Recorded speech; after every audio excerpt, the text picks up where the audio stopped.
Барлықтарыңызға сәлем, құрметті оқырмандар. 2023 жылы жүргізуші куәлігін қаншаға алуға болады және қалай алуға болады? Бүгін біз сол туралы сөйлесетін боламыз. Ең алдымен жүргізуші куәлігі неше жастан беріледі? Жүргізуші куәлігі, егер сіз көлік айдаймын деп шешсеңіз, кәдімгі көлік, яғни жеңіл көліктен бастап, ол 18 жастан бастап беріледі. Жеңіл көлікке, яғни сіз Б категория деп атаймыз. Б категорияға сізге автошколада оқу міндетті емес, сізге бастысы білім керек. Сіз не істейсіз? Сіз ең алдымен дайындаласыз, яғни біліміңізді толықтырасыз да, біліміңізді толықтырғаннан кейін автоцонға барасыз. Автоцон дегеніміз ол мамандандырылған халыққа қызмет көрсету орталығы. Автоцонға барғаннан кейін сіз ең алдымен не істеуіңіз керек? Құрметті оқырман, ең алдымен мен сіздерге айтып өтейін, жүргізуші куәлігін алу тегін. Яғни жүргізуші куәлігін алу 250 мың, 100 мың, 500 мың емес. Жүргізуші куәлігін алу су тегін. Үкімет сізге ол құжатты сатпайды, және ескере кететін ақпарат, жүргізуші куәлігін тек үкімет береді сізге. Ал үкіметтің орындаушы жаңағы мекемесі ол автоцон. Яғни сіз жеке куәлікті цоннан алатын болсаңыз, жүргізуші куәлікті автоцоннан аласыз. Автоцон дегеніміз, мысалы сіз өзіңіздің қалаңыздағы егер көлік сатып алған болсаңыз біреуден, автоцонға барып тіркейсіз. Мысалы техпаспорт көлігіңізді алатын болсаңыз, оны да сол жерден береді. Жүргізуші куәлігін де сол автоцоннан ала аласыз. Құрметті оқырман, сіз дайындаласыз. Тестке дайындалған уақытта барлығы ойбай, ана жерден тест тауып алдым, мына жерден тест тауып алдым, енді оны жаттап алайын деп бәрі адасады. Құрметті оқырман, сіз тестті жаттағаннан ешқандай пайда жоқ. Сіз тест арқылы ережені түсінуіңіз керек. Сол кезде барып, сіз сауатты жүргізуші боласыз, және де жаңағы тесттен сүрінбей өтесіз. Менің түсіну дегенім не? Ережені түсінбесеңіз, ертең жолға шыққан кезде көлік айдау өте қиын болады. Рульде тек қана сіз отырасыз, көлікті тек қана сіз басқарасыз. Сіз үшін біреу басқарып бермейді, көлікті қажет кезде бұрып бермейді, көлікті қажет кезде тоқтатып бермейді. Сол себепті сіздің біліміңіз болғаны өте маңызды.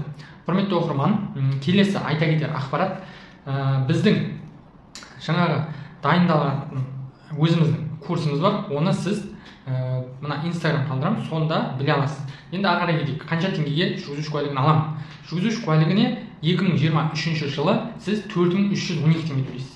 Автоцонға барған кезде ол кәдімгі мемлекеттік төлем, госпошлина. 4312 теңге төлегеннен кейін, одан кейін медосмотр өтуіңіз керек. Медосмотр не үшін? Әрине ол сіздің денсаулығыңыздың көлік жүргізуге жарамдылығы. Ол міндетті түрде. Оның медосмотр жаңағы өту ақы бар.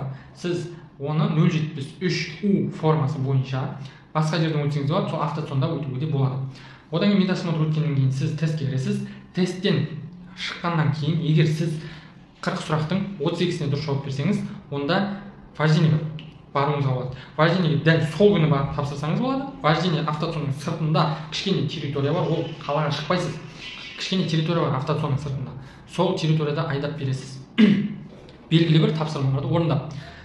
Сол автоцоннан шыққаннан кейін, жаңағы тесттен шықтыңыз, 40-тан 32, ең аз дегенде 32 балл жинадыңыз. Одан кейін жаңағы автодромға барып сіз не тапсыруыңыз керек? Вождение. Енді вождениені қараңыз. Сол күні тапсыруға да болады, немесе асықпай дайындалып келіп тапсыруға болады. Құрметті оқырман, вождениеге де дұрыстап дайындалу керек. Сіз 20 жыл айдаған адам өте алмайды. Мен 10 жыл айдадым, осы уақытқа дейін өте алмайдым деген әңгіме болмайды. Вождениенің өзінің сол жерде жүретін тәртібі бар. Соған дайындалу керек. Қанша жүргізушілік сіздің тәжірибеңіз болса да, сіз ол вождениеге дайындалуыңыз керек. Схема жаттау керек, жаңағы белгілі бір парковкаларға дайындалу керек. Одан кейін вождениені тапсырып сәтті өтсеңіз, сол жерде бірден жүргізуші куәлігін қолыңызға аласыз. Болды. Міне, бар жоғы осы 4312 теңге госпошлина төледіңіз, медосмотр өтесіз, ол 5000-7000 теңге аралығында болды. Бірақ осыған дейін сіз дайындалуыңыз керек. Ал дайындалу үшін өз ісін сүйетін, арнайы сапалы материалдары бар кәдімгі маманмен дайындалуыңыз керек.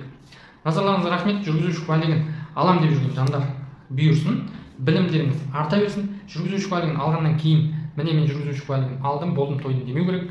Жол ережесін всегда өзіңізді шыңдап, видеоларды қарап, YouTube-та, TikTok-та пайдасыз ақпарат қарағанша, жол ережесінің тесттерін шешіп, достарыңызбен бөлісіп, спорласып, міне былай, ереже бойынша сен білмейсің бе не, міне былай деп талқылап солай білімдеріңізді арттырсаңыздар, жолда жаңағы білместіктен болған жол көлік оқиғалары азаяды. Біліп жүрген адам ол жол көлік оқиғасын тудырмайды, апаттық жағдай тудырмайды. Құрметті оқырмандар, біздің каналда көптеген материалдар бар, соларды қарап өздеріңізге пайдалы ақпарат аласыздар.